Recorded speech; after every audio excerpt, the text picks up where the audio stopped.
Hello students, कैसे हैं आप सब। उम्मीद है बढ़िया होंगे।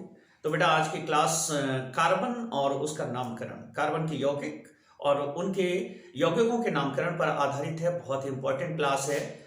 साइंस के इस चैप्टर से क्वेश्चन कंफर्म होते हैं कि उन्हें आना ही आना है और नाम लिखने के लिए आते हैं क्वेश्चन। तो यहां पर हम लोग आज सीखेंगे कि नाम कैसे लिखते हैं। ठीक है, तो बेटा जो चैनल पे नए हैं सब्सक्राइब कर दो, उसको लाइक कर दो और अगर किसी तुम्हारे मित्र को जरूरत है और आप समझते हैं तो शेयर कर दीजिए। ठीक है, तो आइए आगे क्लास शुरू करते हैं।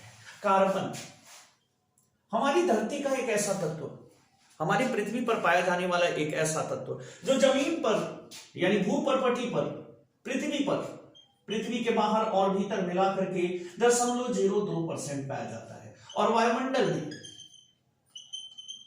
0.03% पाया जाता है। लेकिन इतना ही कार्बन अगर है पृथ्वी पर, इतने ही कार्बन ने पूरी पृथ्वी पर जीवन को रच डाला है। हम हैं तो इसलिए हैं सिर्फ कि कार्बन है, अगर कार्बन नहीं होता तो हम भी नहीं होते। ठीक है, अब कार्बन एक तत्व है। अब जैसे मान लीजिए बहुत सारे तत्व हैं जिनको हमने धातु कह रखा है, तो धातु से क्या बनाते हैं हम? गाड़ियां बनाते हैं, उपकरण बनाते हैं, बर्तन बनाते हैं, बहुत सारी चीजें हैं जो हम बनाते हैं। ठीक है, उसी तरीके से कार्बन से भी बनता है। क्या बनता है कार्बन से? कार्बन से बनता है सिरका, दूध, पेट्रोलियम पदार्थ,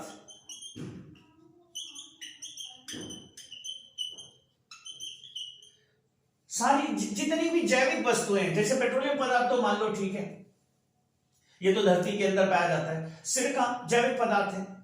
ठीक है, गुड़ से, मीठी चीजों से सिरका बनाया जाता है। दूध जीवों से प्राप्त होता है। ठीक है, तो ऐसे बहुत सारे तत्व हैं जो कार्बन से निर्मित होते हैं।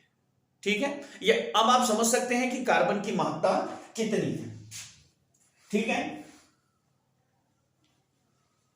अब कार्बन के अपर रूप है, मानी कार्बन कैसे मिलता है हमें? कार्बन ही मिलता है तो ऐसा नहीं है, कार्बन कार्बन के रूप में नहीं मिलता। इसके अपर रूप है।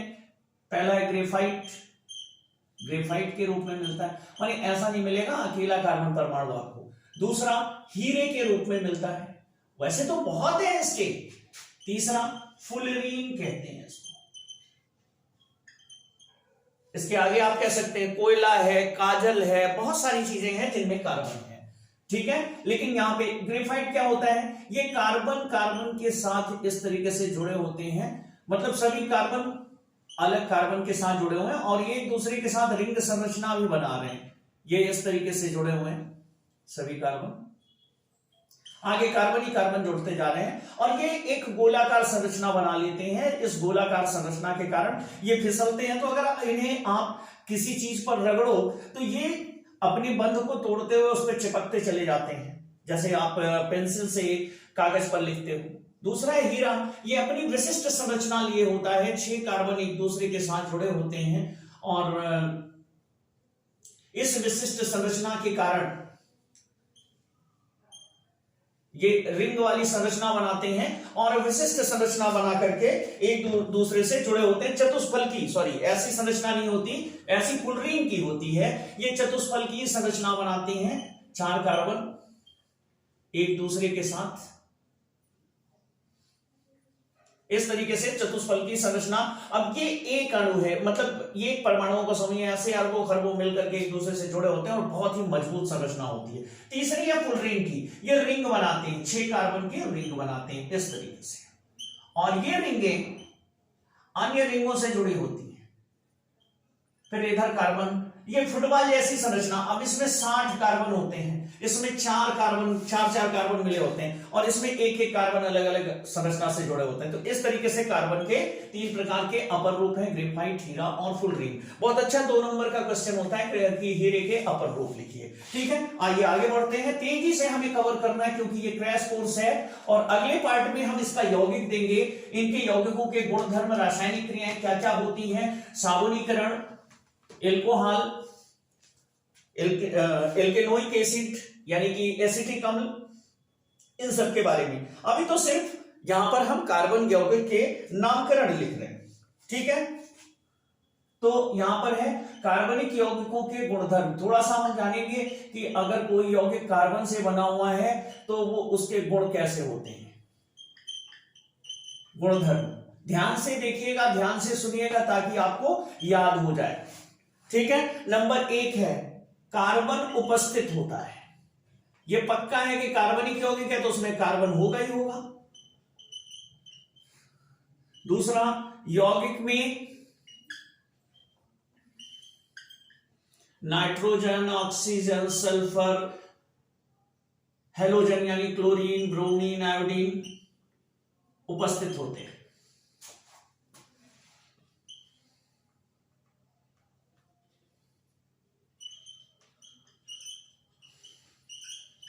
ठीक है। तीसरा, जल में अविलेय होते हैं, जल में अविलेय होते हैं और कार्बनिक विलायकों में विलेय होते हैं। कार्बनिक मतलब जो इनके जैसा द्रव्य पदार्थ होता है, कार्बन से बना हुआ कोई द्रव पदार्थ है, कार्बनिक विलायकों में विलेय होते हैं।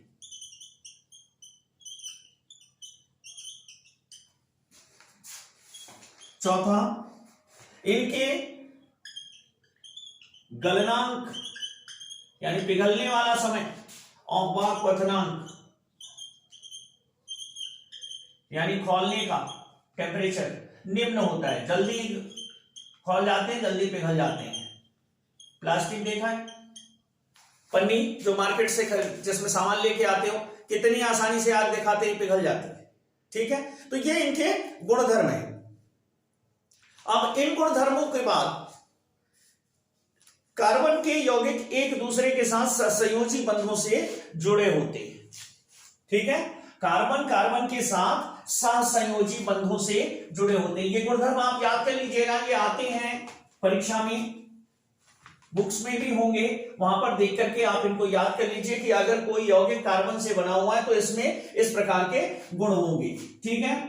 अब कार्बन के यौगिक सहसंयोजी बंधों से जुड़े होते हैं। ये इसका सबसे अहम गुण है, ठीक है ना। सहसंयोजी बंधों से जुड़े होते हैं। अब ये सहसंयोजी बंध कार्बन कार्बन के बीच में लागू रहता है, क्योंकि कार्बन की जो परमाणुविक संरचना है उस संरचना में इसकी पहली कक्षा में 2 इलेक्ट्रॉन और दूसरी कक्षा में 4 इलेक्ट्रॉन पाए जाते हैं। तो कार्बन को संतृप्त होने के लिए अर्थात कार्बन को अपनी संयोजकता पूरी करने के लिए बोरबरी के नियमानुसार अपने वाय कोश में 8 इलेक्ट्रॉनों को पूरा करने के लिए इसे 4 अतिरिक्त इलेक्ट्रॉनों की जरूरत होती है। इसीलिए कार्बन की संयोजकता 4 होती है। कितनी होती है? 4 होती है। कार्बन की संयोजकता 4 होती है, इसको आप याद रखिएगा, ठीक है। अब यह कार्बन अगर अपने ही जैसे किसी दूसरे कार्बन के साथ अपनी एक संयोजकता मिला ले, माने एक एक इलेक्ट्रॉनों का साझा कर ले आपस में, तो इस प्रकार का अगर कार्बन कार्बन के बीच बंध बनता है तो इस बंध को कहते हैं एकल सहसंयोजी बंध।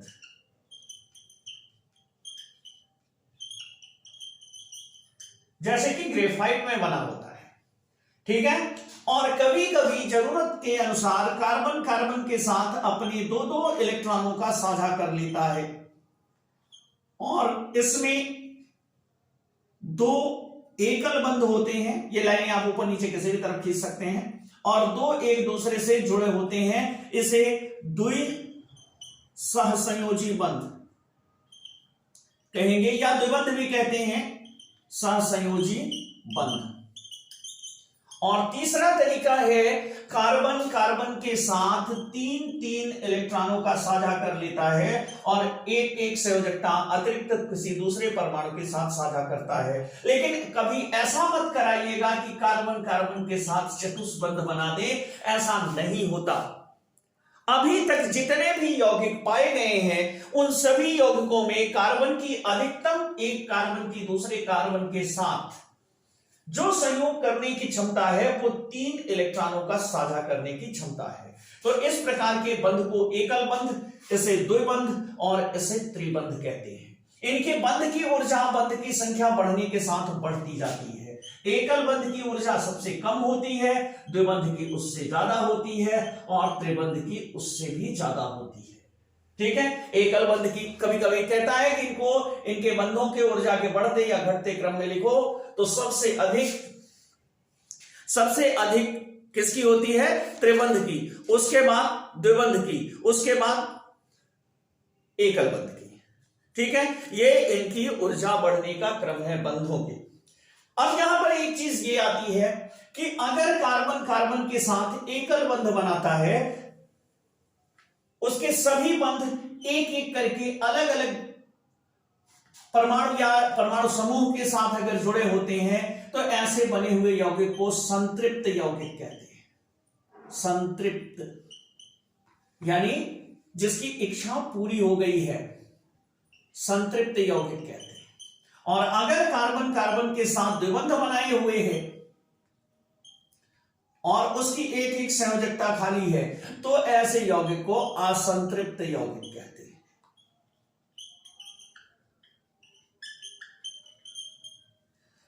तीसरा प्रकार, अगर कार्बन कार्बन के साथ त्रिबंध बनाए हैं और एक एक बंध किसी अन्य यौगिक परमाणु या समूह के साथ जुड़ा हुआ है, तो इसे भी असंतृप्त यौगिक कहते हैं।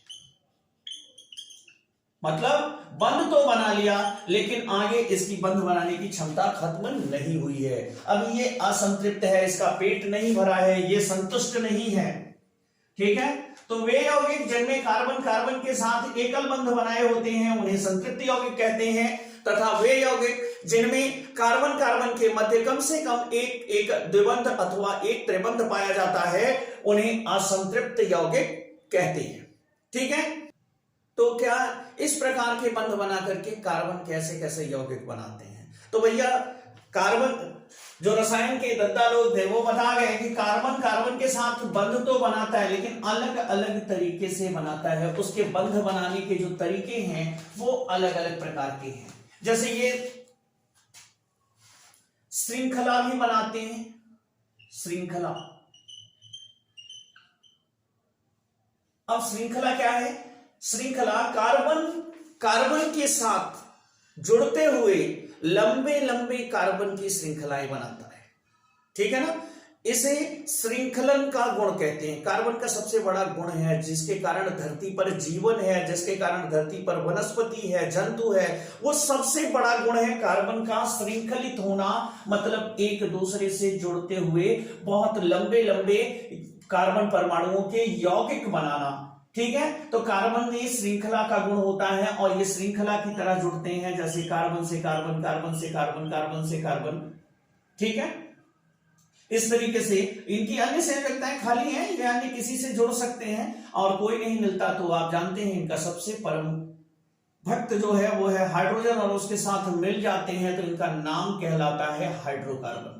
और इस तरीके से ये जुड़ करके बने होते हैं, ये कहलाता है इनका संरचना सूत्र। अगर मिलाकर लिखें तो हर कार्बन को उसके हाइड्रोजन के साथ लिखा जा सकता है। इसे ऐसे भी लिख सकते हैं CH2 CH2 CH2 CH3। Carbon की चारों लाइनें संतृप्त होनी चाहिए, मतलब कहीं ना कहीं किसी ना किसी से जुड़ी होनी चाहिए। इसे इस तरीके से भी दिखाया जाता है CH3 CH2 CH2 CH2 CH3। इसे मिला के नहीं लिख सकते, जैसे 1 2 3 4 5 C5 3 2 5 2 7 2 9 9 3 12। तो इसे ऐसे नहीं लिख सकते। ऐसे लिखने पे लिख तो सकते हैं, लेकिन हमें इसकी वास्तविक संरचना का अनुमान नहीं होगा कि ये कैसे जुड़े हुए हैं। ठीक है, दूसरा, ये शाखा के रूप में भी जुड़ते हैं। शाखा कैसी होती है? जैसे CH3 CH2 CH2 CH3, और यहां पर एक हाइड्रोजन गायब हो गया और इस कार्बन से जुड़ गया CH2 CH3। ऐसे भी जुड़ सकते हैं, शाखा बना सकते हैं। और तीसरा होता है वलय। ये इस तरीके से भी जुड़ सकते हैं, कार्बन कार्बन के साथ एक बंद श्रृंखला बना लेते हैं। मतलब यहां बीच में कोई एंट्री नहीं मार सकता, अपनी फैमिली रहेगी और रहेगा तो इनका मित्र हाइड्रोजन। ठीक है,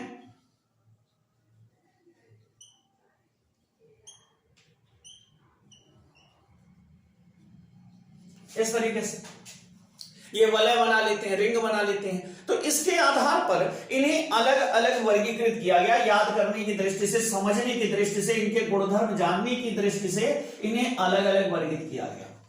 ठीक है, और वो वर्गीकरण किस आधार पर किया गया, चलिए बताते हैं आपको। बिना स्क्रॉल किए पूरा ध्यान से देखिएगा, आपको पक्का नाम लिखना आ जाएगा और आपके बोर्ड के नंबर्स जो हैं वो बिल्कुल सेट होंगे। ठीक है, तो यहां पर है कार्बन के यौगिक।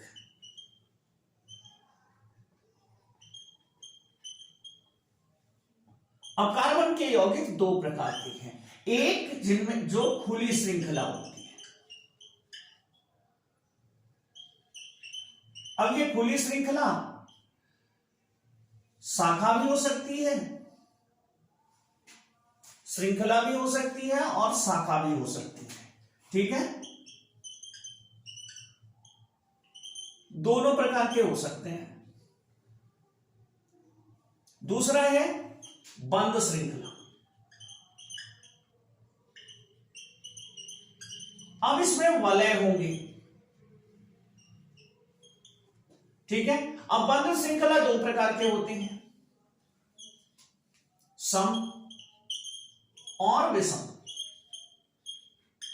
अब सम वो है जिनमें सिर्फ कार्बन और हाइड्रोजन होते हैं, केवल कार्बन और हाइड्रोजन, जो रिंग बनाते हैं इस तरीके का, इनके हर कोने पर कार्बन हो। ये 6 कार्बन का भी हो सकता है, 5 का भी होता है, 4 का भी होता है, 3 का भी होता है, कैसा भी रिंग ये बना सकते हैं। तो इस रिंग में अगर केवल और केवल कार्बन है तो सम है, और अगर कार्बन के अलावा नाइट्रोजन, सल्फर, ऑक्सीजन ये भी हैं तो ये विषम है, और यहां पे केवल कार्बन। ठीक है, अब सम में भी दो होते हैं, एलिसाइक्लिक,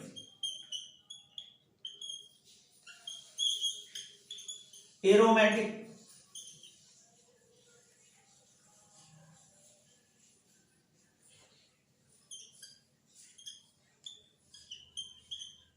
इतनी वैरायटीज, इतने वर्गीकरण किए गए इनके। अब एलिसाइक्लिक जिनके गुणधर्म इससे मिलते हैं उन्हें एलिसाइक्लिक कहते हैं, यानी खुली श्रृंखला यौगिकों से मैच करते हैं। और दूसरे होते हैं एरोमेटिक। ठीक है, जिनके गुण बेंजीन से मिलते हैं, बेंजीन जैसे होते हैं, उन सभी को माने 6 कार्बन वाला समूह जो होता है उन्हें एरोमेटिक यौगिक कहते हैं। ये बेंजीन के बने हुए जितने भी यौगिक हैं वो सभी क्या कहलाते हैं, एरोमेटिक कहलाते हैं। ठीक है, तो इस तरीके से हम लोग इनकी शाखा को समझ गए। अब आइए, इसके आगे आता है क्रियात्मक समूह, मतलब इन कार्बनिक यौगिकों का ड्राइवर। अगर ये कार्बनिक यौगिक एक इंजन है तो वो इनका ड्राइवर है। जैसे किसी भी भारी मशीन में, अब मान लीजिए जेसीबी ही है, तो उसके पास ताकत तो बहुत है, लेकिन क्या वो खुद को कंट्रोल कर सकती है? नहीं, उसको कंट्रोल करता है उसका ड्राइवर। ठीक उसी तरीके से यहां पे है क्रियात्मक समूह।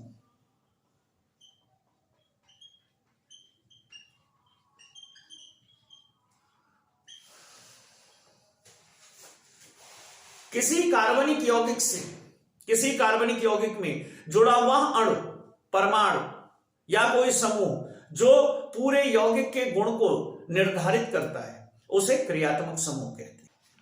एक बार फिर से बताते हैं, किसी कार्बनिक यौगिक से जुड़ा हुआ वह परमाणु, अणु या समूह जो उस कार्बनिक यौगिक के गुण को निर्धारित करता है या जिस पर उस कार्बनिक यौगिक के गुण निर्भर करते हैं, उसे उस यौगिक का क्रियात्मक समूह कहते हैं। ठीक है, क्रियात्मक समूह कई प्रकार के होते हैं। इन क्रियात्मक समूहों के साथ हाइड्रोकार्बन अलग अलग व्यवहार करता है, मानी उनके साथ जोड़ने पर अलग अलग प्रकार के गुणधर्म दिखाता है। अब जैसे मान लीजिए किसी भी गाड़ी को चलाने वाला ड्राइवर, कोई स्लो चलाता है तो गाड़ी स्लो चलती है, कोई फास्ट चलाता है तो गाड़ी फास्ट चलती है, और कोई अगर उसे इधर उधर डिस्टर्ब करता है तो गाड़ी जंप भी कर जाती है, एक्सीडेंट भी हो जाता है। तो उसी तरीके से क्रियात्मक समूह भी अलग अलग प्रकार के होते हैं, और इन क्रियात्मक समूहों के आधार पर एक श्रेणी बनती है जिसे हम सजातीय श्रेणी कहते हैं।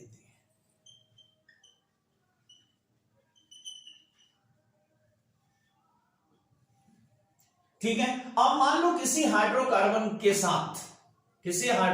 के साथ कोई क्रियात्मक समूह जुड़ता है, ठीक है। अब उस हाइड्रोकार्बन के बहुत सारे भाई बंधु होंगे, आगे हम लोग अभी समझने चल रहे हैं। उन भाई बंधुओं के साथ क्रियात्मक समूह अगर क्रम से जुड़ेगा तो एक श्रेणी बनती जाएगी एक ही टाइप की।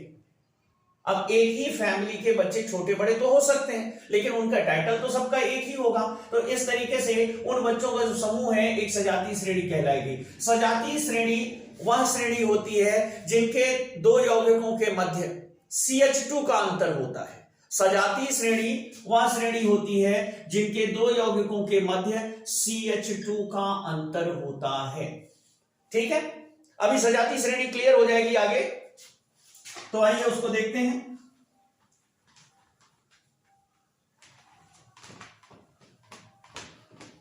अब जैसे खुली श्रृंखला यौगिक होते हैं, खुली श्रृंखला यौगिक जिनके नाम हमें पढ़ने हैं, जिनके नाम हमें लिखने हैं, खुली श्रृंखला यौगिक। तो खुली श्रृंखला यौगिक तीन प्रकार के हैं यहां पर। एक को कहते हैं हम एल्केन यानी कि संतृप्त हाइड्रोकार्बन, और दूसरे को कहते हैं एल्कीन, और तीसरे वाले को कहते हैं एल्काइन। और इनका सूत्र होता है CnH2n+2, और इसका होता है CnH2n, और इसका होता है CnH2n-2। अब यहां पर देखने योग्य ये चीज है कि n क्या है, n है कार्बन परमाणुओं की संख्या।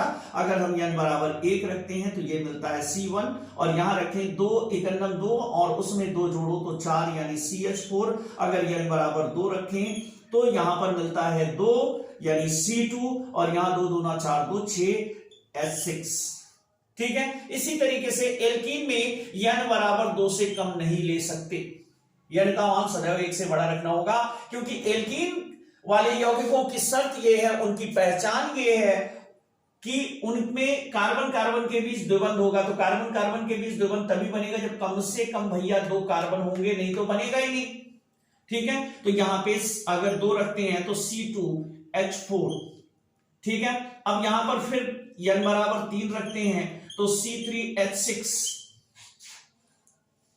इसी तरीके से इसमें भी कम से कम n बराबर 2 आपको लेना होगा, क्योंकि एल्काइन उन यौगिकों को कहा जाता है जिनमें कम से कम कार्बन कार्बन के बीच एक 3 बंध जरूर बना हो, एक त्रिबंध जरूर बना हो, मतलब 3-3 इलेक्ट्रॉनों का साझा हो। तो यहां पर भी आप रखोगे कम से कम 2 कार्बन होना आवश्यक है। तो जब रखोगे तो C2H 2 दूना 4 2 घट गया C2H2, फिर n बराबर 3 रखोगे तो यहां पे क्या मिलेगा C3, और यहां 3 दूनी 6, 6 में से 2 गए 4 H4।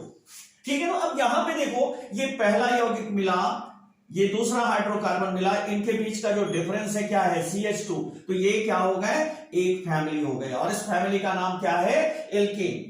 अब यहां पर देखो 2 यौगिकों के 2 हाइड्रोकार्बनों के बीच देखो कार्बन में 1 का डिफरेंस है, हाइड्रोजन में 2 का CH2, तो ये सभी क्या हुआ, एक फैमिली हो गया, और वो कौन है, एल्कीन। यही हाल तीसरे में है, देखो यहाँ पे 2 कार्बन, यहाँ पे 3, तो एक कार्बन का डिफरेंस आया, और हाइड्रोजन का 2 तो डिफरेंस, फिर यहाँ CH2 है, और ये एक फैमिली हो गए एल्काइन। ठीक है, अब इस तरीके से ये हाइड्रोकार्बनों की सजातीय श्रेणी है। अब ऐसी सजातीय श्रेणी किसी भी यौगिक की हो सकती है।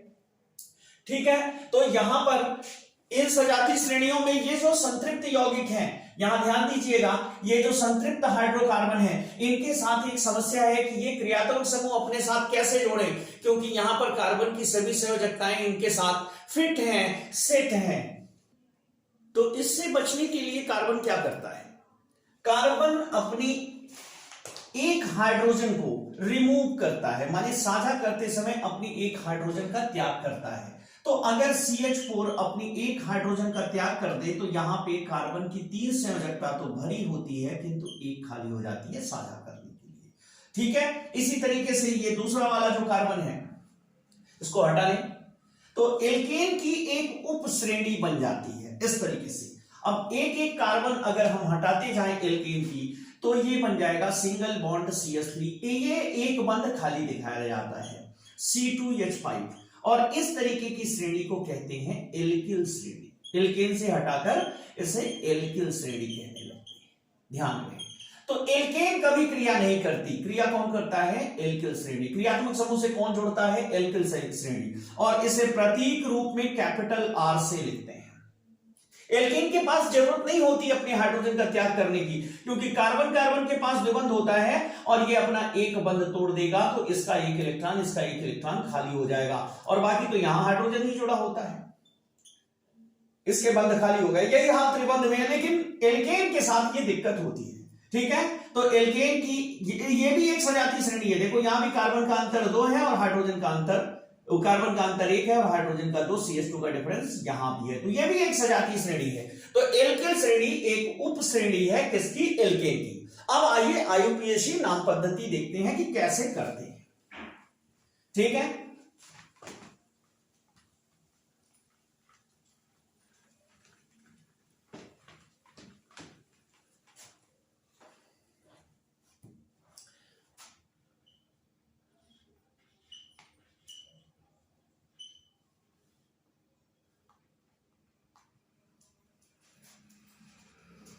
ठीक है, तो इस पद्धति में क्या करते हैं कि पहला है लंबी कार्बन श्रृंखला का चयन करते हैं।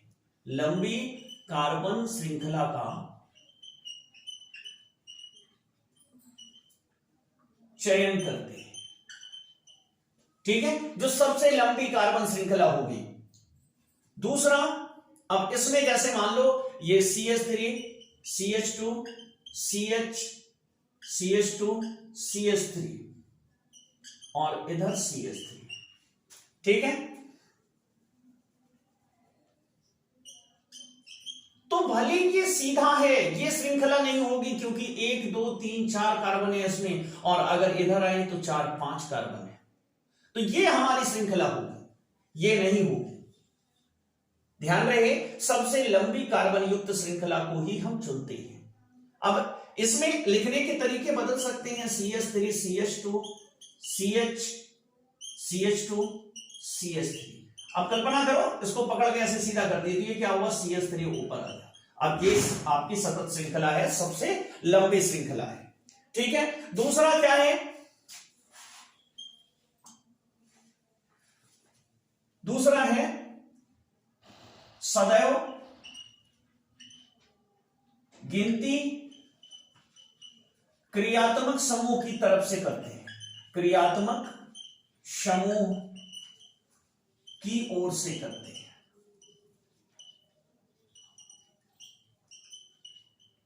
ठीक है, कैसे? जैसे CH3 CH2 CH2 COOH, तो गिनती इधर से नहीं करेंगे बल्कि इधर से करेंगे। क्रियात्मक समूह इधर पास आ रहा है, 3 4। ठीक है, इधर से गिनती शुरू करेंगे। तीसरा लॉ क्या है? तीसरा नियम क्या कहता है? तीसरा नियम कहता है कि अगर क्रियात्मक समूह ना हो, अगर क्रियात्मक समूह है ही नहीं, तब क्या किधर से गिनेंगे? तो जिधर से द्विबंध या त्रिबंध नजदीक हो। ठीक है, दोनों में नजदीकी द्विबंध की पहले देखी जाएगी, तब त्रिबंध की देखी जाएगी। ठीक है, अगर एक तरफ से द्विबंध नजदीक पड़ रहा है, एक तरफ से त्रिबंध नजदीक पड़ रहा है, तो पहले द्विबंध वाले की तरफ से ही हम गिनती करेंगे। ठीक है, ये हो गए हमारे 3 रूल।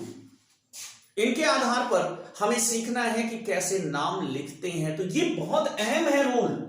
ठीक है, इन पर आपको अतिरिक्त ध्यान देना पड़ेगा, तभी जाकर के आपका काम सफल होगा। अब यहां पे कई सारे कंफ्यूजन होते हैं, तो आइए बताते हैं कि अंकन को थोड़ा सा और सरल करके आपको समझाते हैं कि कैसे करना चाहिए। तो पहले आप लंबी श्रृंखला चुन लेंगे। नंबर 1, सबसे पहला काम है लंबी श्रृंखला चुनना। ये किस पद्धति के अंतर्गत पढ़ रहे हैं? International union pure and applied chemistry. International union pure and applied chemistry के अंतर्गत पहला रूल था सबसे लंबी श्रृंखला चुनना है। दूसरा, फिर उसमें नंबरिंग करना है, कार्बन को गिनना है। तो कैसे गिनना है? क्रियात्मक समूह जिधर से नजदीक पड़े, क्रियात्मक समूह। दूसरा, अगर क्रियात्मक समूह नहीं है तो द्विबंध जिधर से नजदीक पड़े। अगर द्विबंध भी नहीं है तो त्रिबंध जिधर से नजदीक पड़े। ठीक है, उधर से गिनती करनी है। तीसरा रूल है, फर्स्ट था लंबी कार्बन श्रृंखला।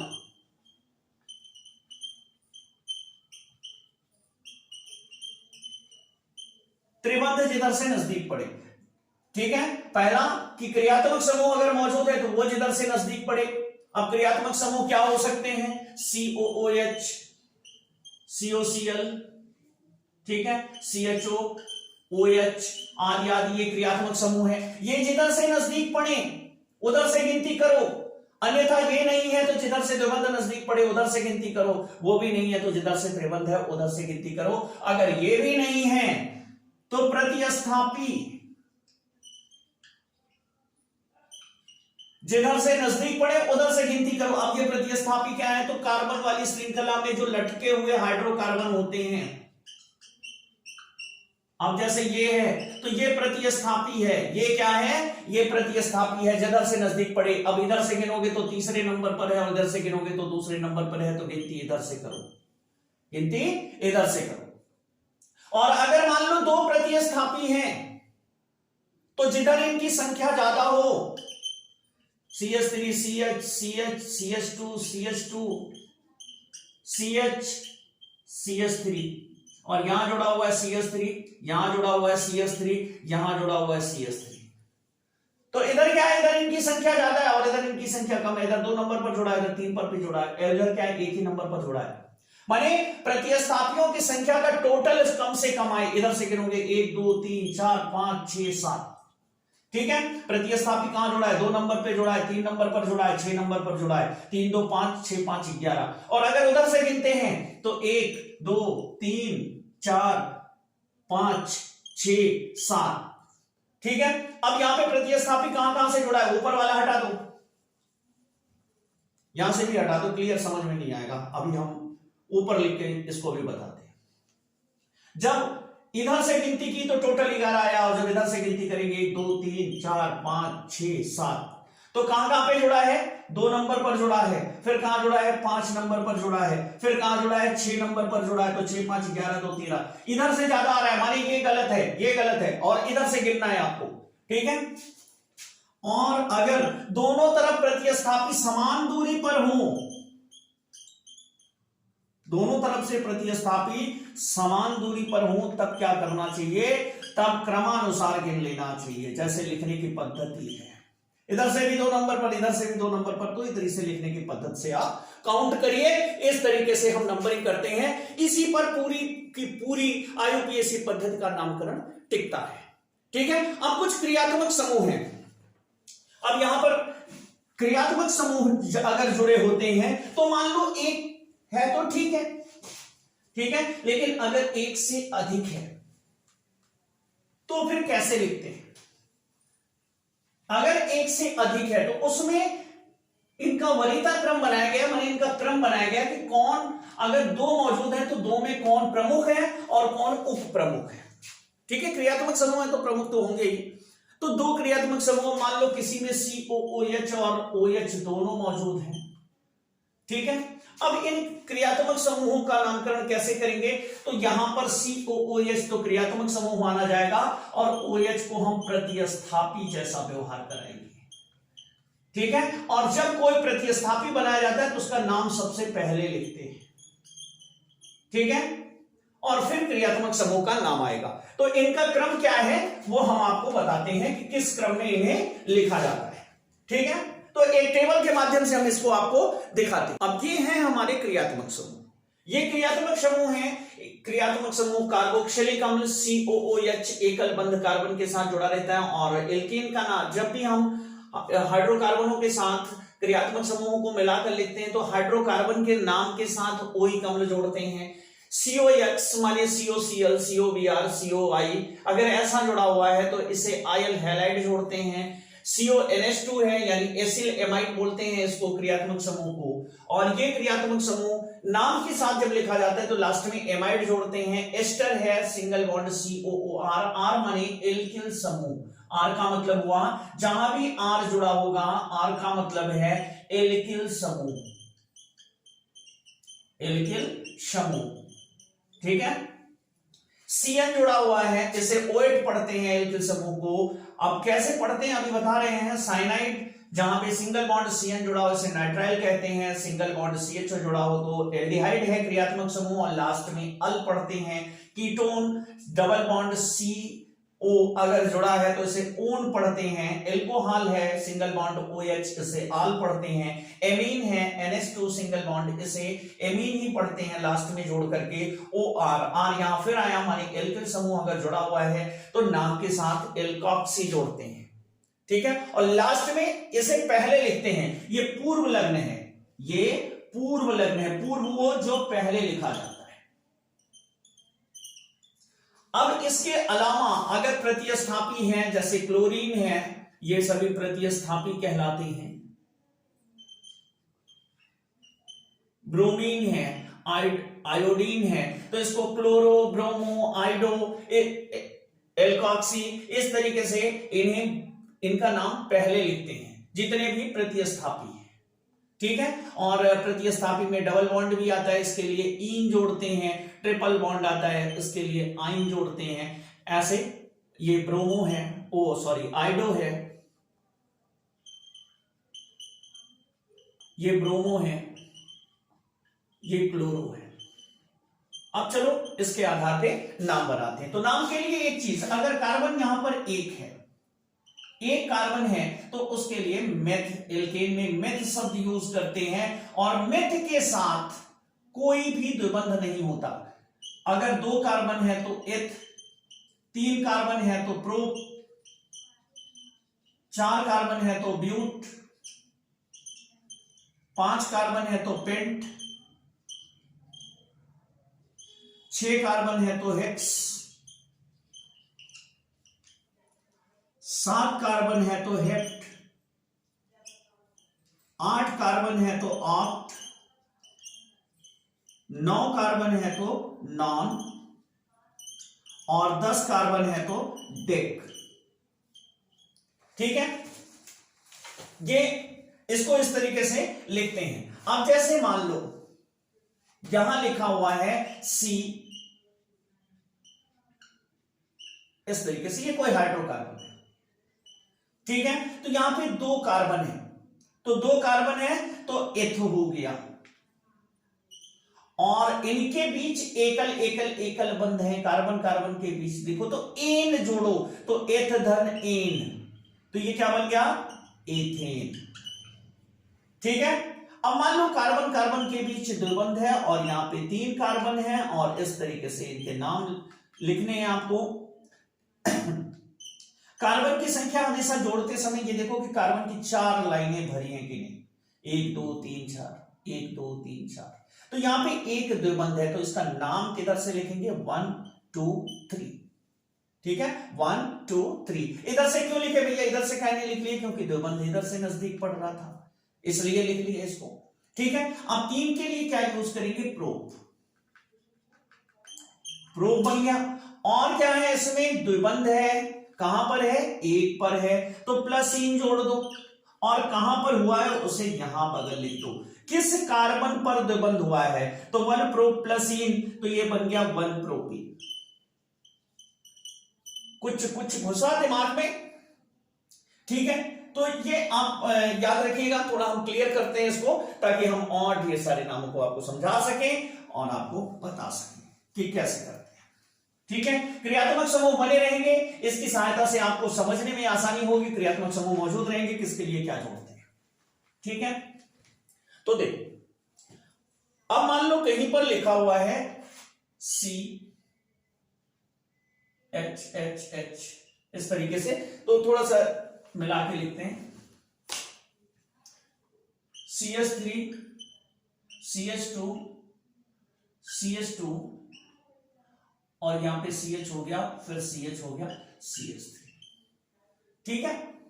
अब यहां पे देखो इसका नाम आपको लिखना है, तो ऐसे आपको दिया रहता है। अब यहां पे आप काउंटिंग करेंगे, 1 2 3 4 5 कार्बन है भाई, चलो ठीक है, 5 कार्बन है यहाँ पे, तो 5 कार्बन है, तो गिनती किधर से करना है हमें। अभी यहाँ पे आपके क्रियात्मक समूह नहीं जुड़े, बहुत ही सिंपल सा है, तो भैया गिनती इधर से करना है, क्योंकि इधर से नंबर 2 नंबर दूसरे वाले कार्बन पर द्विबंध आएगा, और इधर से करोगे तो तीसरे नंबर पर, तो 1 2 3 4 5, ठीक है। 5 कार्बन है, तो 5 कार्बन के लिए लिखते हैं पेंट, ठीक है। लेकिन इसमें एक द्विबंध है, तो यहां पे लिखेंगे पेंट धन इन, और कितने नंबर पर हुआ है यहां लिख दो, तो ये क्या बन गया, 2 पेंटीन, 2 पेंटीन। ठीक है, अब मान लो आपका ऐसे बना हुआ है,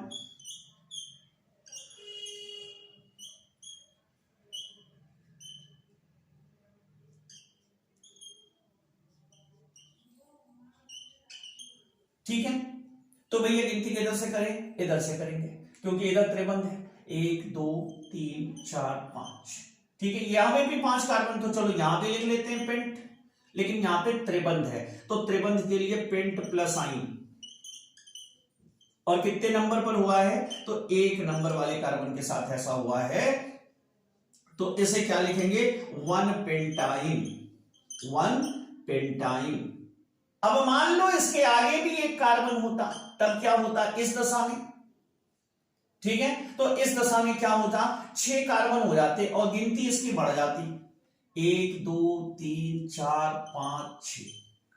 ठीक है, अब इस समय क्या होता, 2 नंबर पर हुआ ना, तो 2 हेक्स, 6 कार्बन के लिए हेक्स, और साथ में त्रिबंध है तो इसका मतलब हेक्साइन। क्या क्या नाम निकल के आ रहे हैं, ठीक है, 2 हेक्साइन। अगर यहां पे द्विबंध हो जाए तो 2 हेक्सीन, अगर सारे सिंगल बॉन्ड हो जाए तो हेक्सेन, अब कोई नंबर नहीं, तब हेक्सेन हो गया। समझ पा रहे हो कैसे कर रहे हैं, कोशिश करो समझने की, बहुत ही आसान है।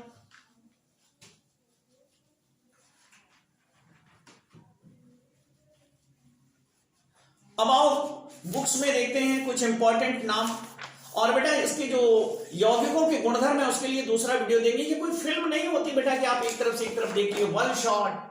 क्या है वन शॉट, घंटे भर देखे, 2 घंटे देखे, कुछ भी याद रहता है आपको, क्या देखे। शिक्षा सतत होती है, थोड़ी थोड़ी करके मिलती है, कितना भी धन खर्च लो, कितना भी कुछ कर लो, एक साथ नहीं सीख सकते, ये हमारी मानवीय प्रवृत्ति है। ठीक है, तो आओ यहां पे देखते हैं, बहुत अच्छे अच्छे एग्जांपल्स दिए हुए हैं, बहुत अच्छे अच्छे क्वेश्चंस दिए हुए हैं, इनके नामकरण को हम देखते हैं। अभिक्रियात्मक समूह के जैसे यौगिक हैं, तो यौगिक हैं, उनके गुणधर्म हैं, उनकी रासायनिक क्रियाएं हैं, एक ही वीडियो में बहुत बड़ा हो जाता है, और ऐसे बहुत बड़े नाम, बहुत बड़े वीडियोस उबाऊ हो जाते हैं, समझ में नहीं आता। तो देखो जैसे पहला है, ये आया था 2018 में, CH3 CH2 CH2OH। तो भैया देखो आ गया क्रियात्मक समूह, कौन मौजूद है यहाँ पे, OH मौजूद है, OH मतलब ये, और इसको क्या जोड़ेंगे, ऑल, किसके साथ, एल्कीन के साथ। तो पहले गिन लो भैया, कार्बन किधर से गिनेंगे, इधर OH है तो इधर से गिनती करेंगे, 1 2 3 कार्बन होता है तो क्या लिखते हैं, प्रो।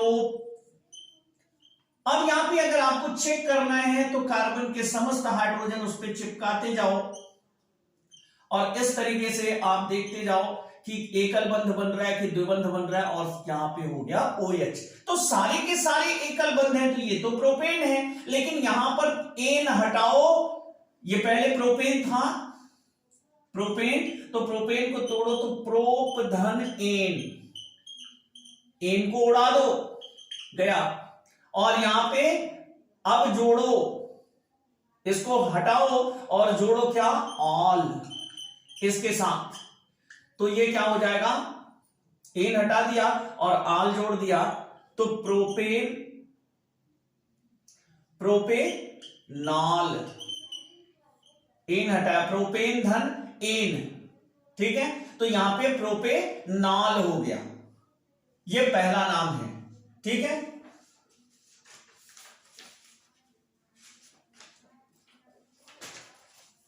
अब यहां पे दूसरा है,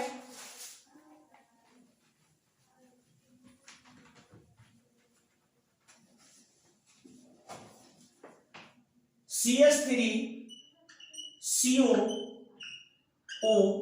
C2H5। ठीक है, CH3CO C2H5, तो यहां पे OR,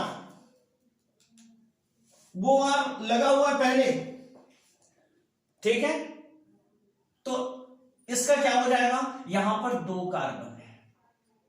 अब इसे हम इस तरीके से लिख सकते हैं, CH3 single bond COO C2H5। अब देखो ये COOR वाला फॉर्मेट पकड़ लिया, COOR समझो यहां पे COOR, R के स्थान पे एल्किल समूह जुड़ा हुआ है, कौन सा? एथिल। ठीक है, अब तो इसके लिए क्या पढ़ते हैं? OH जोड़ते हैं। अब किस में जोड़ेंगे? तो 2 कार्बन तो ये हो गया, ठीक है, तो इसे जोड़ेंगे एथिल और किसमें जोड़ेंगे? एथिनोएट। इसके लिए, इतने के लिए एथिनोएट।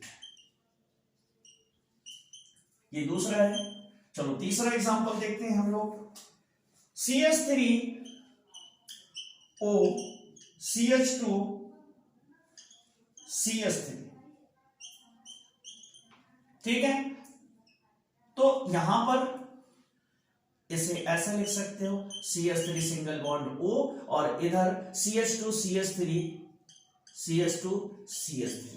तो देखो ये सिंगल, इधर भी O इधर भी O, इसमें नहीं लिखा हुआ है क्योंकि ये क्रियात्मक समूह कार्बन से नहीं बना था, इसलिए इसे नहीं लिखा हुआ है। इसके दोनों तरफ एल्केन जुड़ी होती है, देखो इधर भी एल्केन जुड़ी हुई है और इधर भी एल्केन जुड़ी हुई है, तो एल्काक्सी एल्केन, इतने को मिला के एल्काक्सी। तो इसमें कितना कार्बन है? 1, और इस ऑक्सीजन के साथ लिखे तो मेथॉक्सी, और इधर क्या जुड़ा हुआ है? Ethane, methoxy ethane. ठीक है, अगला चलो देखते हैं।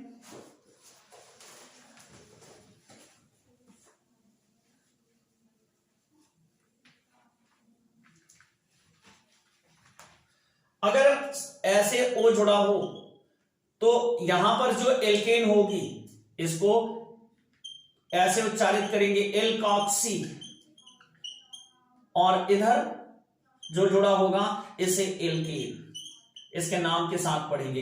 1 कार्बन वाला है तो मेथॉक्सी, 2 कार्बन वाला है तो इथॉक्सी, 3 वाला है तो प्रोपॉक्सी। इधर 1 कार्बन वाला जुड़ा हुआ तो एल्केन, जैसे मेथॉक्सी मीथेन, मेथॉक्सी एथेन, या इथॉक्सी मीथेन, या इथॉक्सी प्रोपेन, इस तरीके से इसका नाम पढ़ेंगे। अब आपको ढेर सारे उदाहरण बता दिए। अब अगला देखो चौथा, तो चौथा जो है हमारा HCHO, HCHO, तो यहां पे HCHO, अब CHO देखो, CHO को क्या लिखोगे तुम? ये सिंगल बॉन्ड CHO है तो इसके लिए अल जोड़ते हैं, और कार्बन कितना है इसमें? 1, तो मेथ में अल, मेथेन में अल जोड़ देंगे तो क्या बनेगा? मेथेनल। ये क्रियात्मक समूह देखते रहना होता है, इसको याद कर लेना बहुत कठिन नहीं है। 5वां है CH3 CH2 CHO। अब CHO जोड़ा है तो इसमें फिर अल ही लगेगा भाई। यहां देखो CHO के लिए एल्डिहाइड है ये क्रियात्मक समूह, अब अल जुड़ा हुआ है तो अल कर, लेकिन गिनती इधर से होगी। ठीक है, तो यहां पर ये कितनी हो गए? 1 2 3, तो 3 प्रोपेनल, ओ सॉरी 1 प्रोपेनल, 1 नंबर पर जुड़ा हुआ है ना, 1 प्रोपेनल। 1 अगर 1 नंबर पर है तो लिखना जरूरी भी नहीं है। ठीक है, 6वां है CH3 CH2 CH double bond CH single bond CH3। अब यहां पे देखो एक द्विबंध आ गया, तो अब द्विबंध आ गया तो द्विबंध के लिए क्या करेंगे? इधर से काउंटिंग करेंगे 1 2 3 4 5। अब यहां पे 5 है तो 5 के लिए पेंट, लेकिन 2 नंबर पर इन हो रहा है तो इसे लिखेंगे 2 पेंट, और द्विबंध को दिखाने के लिए हम लिखेंगे पेंटीन। तो पेंटीन से समझ में आ जाता है कि इसमें कहीं ना कहीं द्विबंध लगा हुआ है। पेंट से पता चलता है कि 5 कार्बन है, और इन से पता चलता है कि द्विबंध लगा हुआ है, और लिखे हुए नंबर से पता चलता है कि किस नंबर पर लगा हुआ है। ठीक है, और आगे उदाहरणों की झड़ी लगा देते हैं ताकि आपको करने और समझने में कोई दिक्कत ना हो। अगला है CH3, ये नंबर है 7वां, CH3 CO CH3। ठीक है, अब यहां पे CO देखो CO क्या है? ओन, CO का ओन है, कीटोन क्रियात्मक समूह है, ये जुड़ा हुआ है। इसे कहीं कहीं पर ऐसे भी लिखा हुआ होता है ये। ठीक है, C डबल बॉन्ड O और सिंगल बॉन्ड इधर जुड़े हुए हैं। तो तो इसको चाहे इधर से गिनो, बीचों बीच है तो 1 2 3 लिखने की तरफ से गिनेंगे तो ये 3 हो गया। तो इसके लिए क्या जोड़ते हैं, ओन जोड़ते हैं। 3 के लिए प्रोपेन, प्रोपेन में ओन जोड़ोगे तो प्रोपेनोन। किस नंबर पर है, 2 नंबर पर। कार्बन में ऑक्सीजन, प्रोपेनोन का मतलब कार्बन से द्विबंध में ऑक्सीजन जुड़ा है, तभी उसके लिए ओन शब्द यूज करेंगे। ये है आपका कीटोन। तो किस नंबर वाले कार्बन पे ऑक्सीजन जुड़ा है, तो लिख दिया 2 और प्रोपेनोन। 8वां देखिए, 8वां CH2 double bond CH, single bond CH, double bond CH2। अब भैया यहां तो 2 द्विबंध है और दोनों तरफ से बराबर दूरी पर हैं, तो ये इधर से गिनने की पद्धति से गिन लेते हैं। 1 2 3 4, तो 4 कार्बन के लिए ब्यूटेन, ब्यूटेन, ठीक है। 4 कार्बन के लिए लिखते, लेकिन यहां तो डबल बॉन्ड है तो ब्यूटेन नहीं लिख सकते, तो ब्यूट के साथ इन जोड़ेंगे। भाई द्विबंध के लिए क्या दिखाएंगे, इन। लेकिन इन कहां कहां हुआ है, 1 नंबर पर हुआ है और 3 नंबर पर हुआ है, ठीक है। तो यहां पे लिखेंगे ब्यूट, अब पहले नहीं लिख सकते, ब्यूट 1,3, 1,3 डाइईन, यानी डाइन। डाई मतलब होता है 2, इन मतलब बंध, ठीक है। ब्यूट यानी 4 कार्बनों की बनी हुई श्रृंखला। ब्यूट ये दर्शा रहा है कि 4 कार्बनों की बनी हुई श्रृंखला है, जिसके 1 और 3 नंबर पर, 1 और 3 नंबर पर डाइन है। अरे वो भूत वाली डाइन नहीं भाई, डाइईन मिला करके बन जाता है डाइन, ठीक है। मतलब 2 द्विबंध मौजूद है, कहां मौजूद है, 1 और 3 नंबर पर, ठीक है। तो आओ आगे देखते हैं।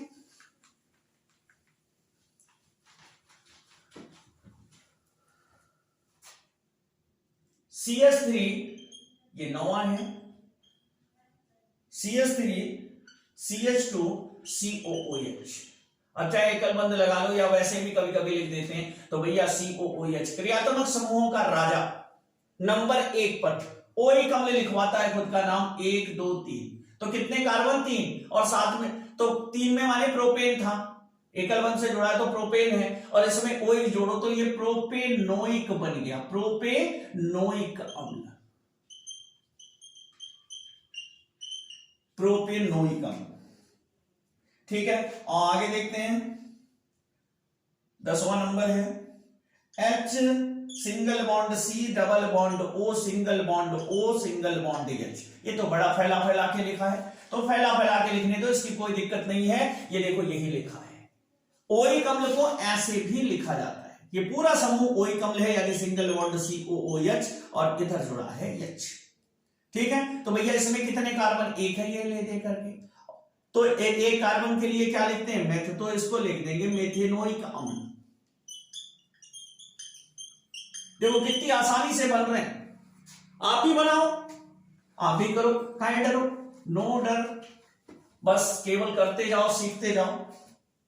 देखो CH3 CH2 CO CH2 CH3। अब यहां पर देखो कितने कार्बन है, अब ये CO बीचों बीच आया है CO, तो यहां पे चाहे इधर से गिनो चाहे इधर से गिनो, तो 1 2 3 4 5, तो यहां पे क्या है, 3 नंबर पर कार्बन के साथ ऑक्सीजन जुड़ गया। तो यहां बता दो भैया 3 नंबर पर जुड़ा है, तो भैया कार्बन कितने हैं, तो बताओ पेंट। बोले कौन जुड़ा है, बोले ऑक्सीजन, तो क्या लिखेंगे, ओन, तो पेंटेनोन, 3 पेंटेनोन। अब ये बता रहा है कि 5 कार्बनों की श्रृंखला है जिसमें 3 नंबर पर ओन है, मतलब ऑक्सीजन जुड़ा हुआ है, ठीक है। आगे चलो देखते हैं, CH3 CH double bond CH single bond CH2 single bond C triple bond CH। चलो भैया अब यहां पर एक द्विबंध एक त्रिबंध दोनों मौजूद, तो किसको देखें पहले, तो देखेंगे द्विबंध को पहले, त्रिबंध को बाद में देखेंगे। तो द्विबंध इधर से नजदीक पड़ेगा और त्रिबंध इधर से नजदीक पड़ेगा, तो हम द्विबंध वाली नजदीकी लेंगे, 1 2 3 4 5 और 6। अगर अकेला त्रिबंध होता तो हम इधर आते, लेकिन त्रिबंध से ज्यादा इसकी वैल्यू है, ये भाई थोड़ा सा इससे बड़ा अधिकारी है, तो इसकी वैल्यू पहले होगी। तो 6 कार्बन है, तो 6 कार्बन के लिए हेक्स लिखते हैं भैया, तो लिख दिए हेक्स। माने 6 कार्बन की बनी श्रृंखला। देखो एक एक चीज बता रहे हैं यहाँ पे, 6 कार्बन की श्रृंखला मानी हेक्स हो गया। अब यहाँ पे लगाया हमने डैश। उसके बाद 2 नंबर पर क्या हुआ भैया, 2 नंबर पर ईन हुआ है, यानी कि द्विबंध है। ठीक है, फिर उसके बाद क्या है, 3 नंबर 5 नंबर पर आइन है। ठीक, ये इसके लिए इस तरीके से काम हो गया। अब है C2H5OH। C2, इससे पहले एक बढ़िया एग्जांपल और है, और उसको देख लेते हैं।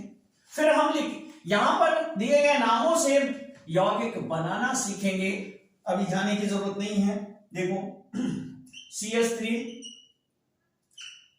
CH डबल बॉन्ड CH,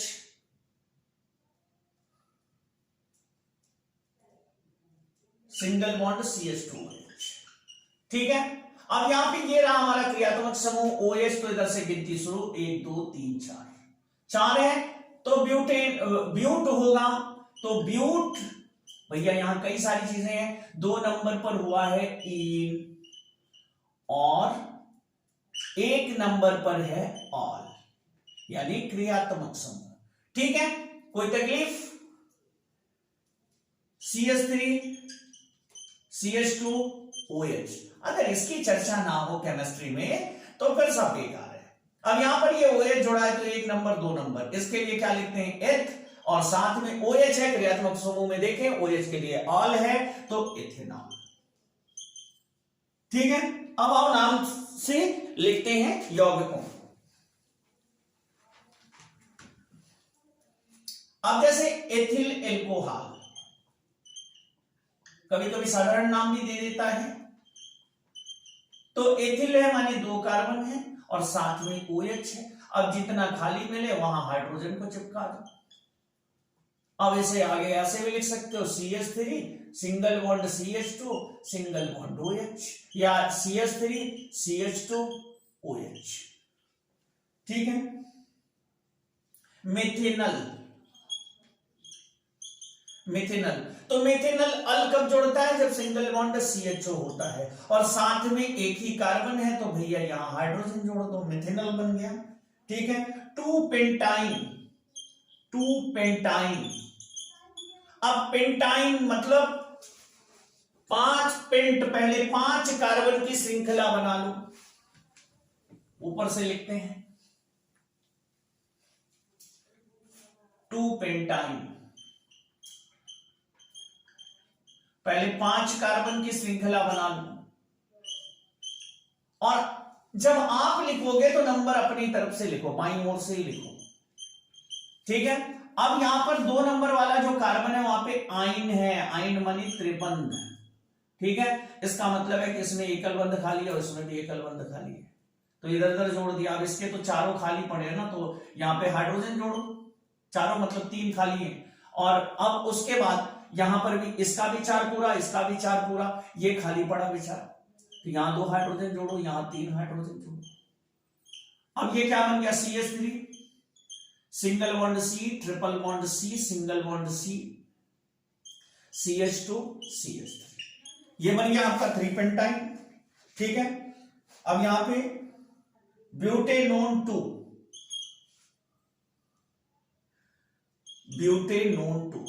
कभी कभी क्या करते हैं, लिखने की पद्धति में पीछे भी लिख देते हैं। तो यहां पे ब्यूट मानी 4 कार्बन,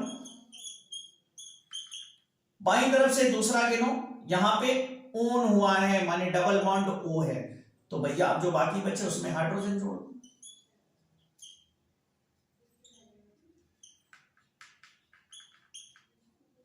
अब इस तरीके से बन गया CH3 CO CH2 CH3। आसानी से लिखते जा रहे हैं।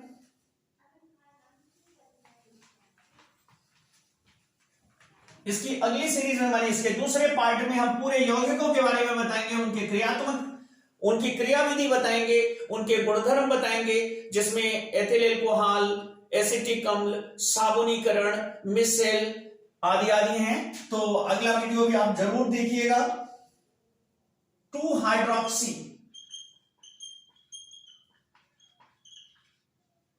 प्रोपेनाइक अम्ल,